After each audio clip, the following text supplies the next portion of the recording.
कहना चाहता हूं कि वो हंस के झूल गए थे फांसी पे, वो हंस के झूल गए थे फांसी पे, उनका मजाक उड़ाया गया। नकली रस्सी, नकली रस्सी, नकली फंदा, नकली मंच और दर्द का नाटक रचाया गया। इससे बड़ा कोई पाप नहीं हो सकता, इससे बड़ा कोई पाप नहीं हो सकता जो इस सदन में पिछली सरकार के द्वारा किया गया। और मैं ऑन रिकॉर्ड यहां कहना चाहता हूं, बहुत बड़ी बड़ी बातें बोली जा रही थी, मैं ये कहना चाहता हूं, आप कह रहे हैं कि अध्यक्ष स्वतंत्र होता है, अभी विपक्षी ने बोला होता है कागज पर, तुमने गुलाम बना के रखा था। ऑन रिकॉर्ड मैं इस सदन में कहना चाहता हूं, यह सदन की गरिमा को पुनर्स्थापित करने का काम आपके द्वारा किया जा रहा है। अध्यक्ष महोदय, अध्यक्ष महोदय, आपके द्वारा इस सदन की गरिमा को पुनर्स्थापित करने का काम किया जा रहा है। बैठिए, बोलने दीजिए, अभी मिलेगा मैडम को मौका, अभी एलओपी मैडम को मिलेगा मौका, वो बोलेंगी। आप बैठिए, बिल्कुल, लेकिन सच झूठ नहीं परोसने देंगे आपको। आप बोलिए, आपका काम करने का तरीका देश देख रहा है और ये एक ऐसा उदाहरण बनेगा जो पूरे देश को पता लगेगा कि किस तरह आप लोग काम करते हैं। चलिए, इस सदन में लोकतांत्रिक मर्यादाओं की धज्जियां पिछली सरकार के कार्यकाल में इसी सदन में उड़ाई गई हैं। इसी सदन का एक छोटा सा उदाहरण, ये सामने जो पत्रकार दीर्घा है और दर्शक दीर्घा है ना, इसको शीशों से बंद कर दिया गया था, जो इस आपके द्वारा खोला गया। अध्यक्ष महोदय, ये लोकतंत्र की धज्जियां उड़ाई गई थी यहां पर। बेशर्मी का, मर्यादाओं को तोड़ने का ऐसा कोई कार्य बचा नहीं था इस सदन में। इसी सदन के अंदर महिलाओं की पिटाई से लेकर न जाने कितने कार्य किए गए और मीडिया को यहां से भगाने का पाप किया गया था पिछली सरकार के कार्यकाल में।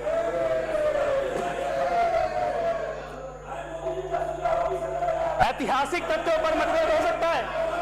संजीव, अध्यक्ष महोदय, भाई सुनने की क्षमता रख लो। अभी तो शुरू ही नहीं हुई बात, अभी से क्यों उछल रहे हो? अभी तो शुरू ही नहीं हुआ, तुम अभी से उछलने लगे। अभी सुनो, अभी तो कहानी शुरू ही नहीं हुई मेरे भाई, अभी से क्यों डर रहा है?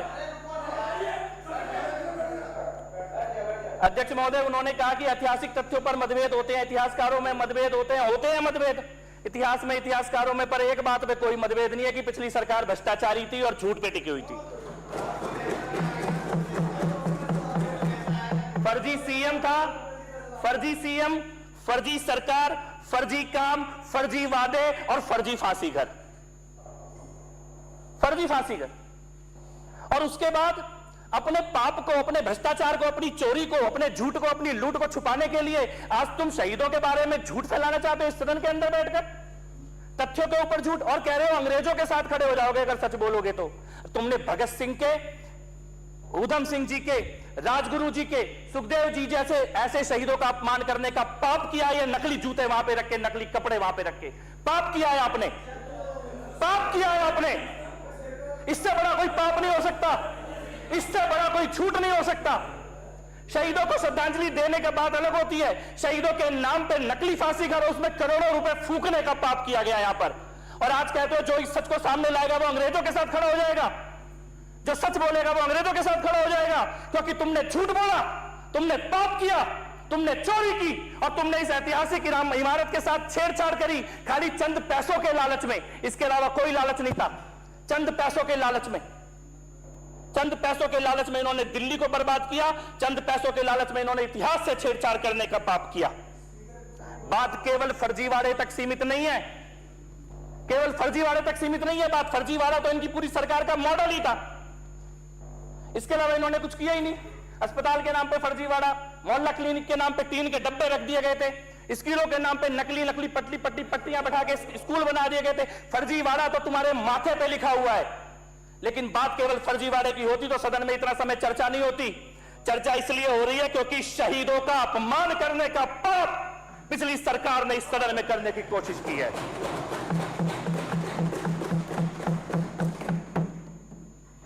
शहीदों की आत्मा रोती होगी, रोती होगी।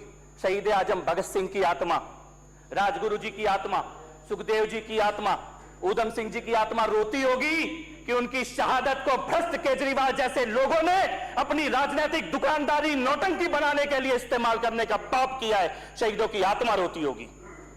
पूछते होंगे कि ऐसा दिन आ गया क्या आजाद भारत में कि एक भ्रष्टाचारी, शराब माफिया का दलाल जेल गया हुआ भ्रष्टाचार के आरोप में आज भी दोबारा जेल जाने की तैयारी में जो भ्रष्टाचारी बैठा है, वो भ्रष्टाचारी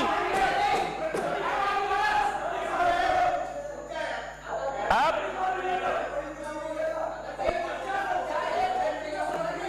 बैठिए बैठिए बैठिए बैठिए, अरे आप भी बैठिए, चलिए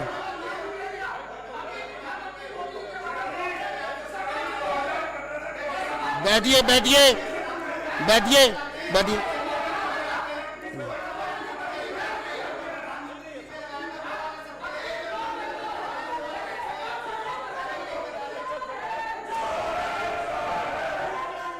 मार्शल्स मार्शल्स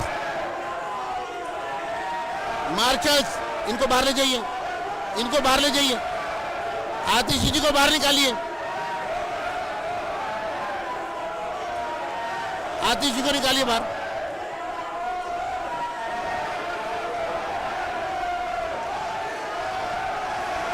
चलिए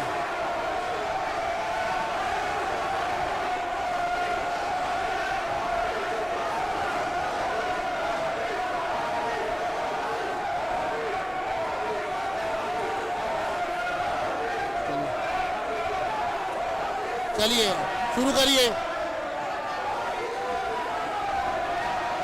बैठिए बैठिए, बाकी बैठिए, ये एक मिनट खाली उनको, किसी को नहीं। चलिए शुरू करिए।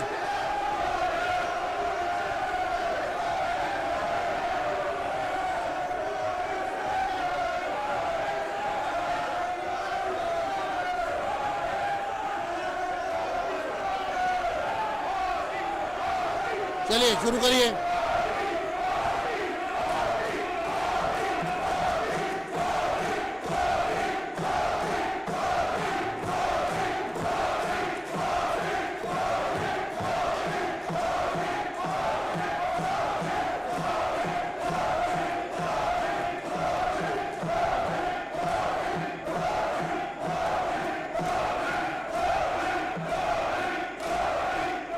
मैं माननीय सदस्यों से अनुरोध करूंगा, बैठिए, आप जारी रखिए, आप जारी रखिए।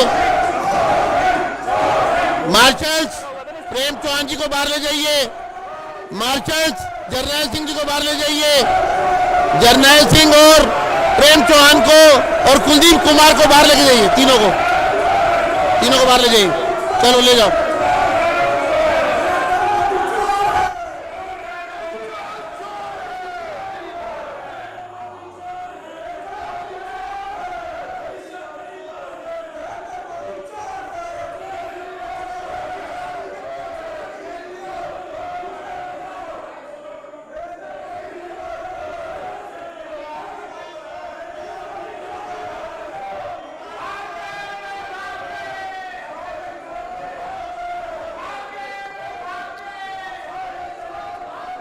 चलिए जारी करिए,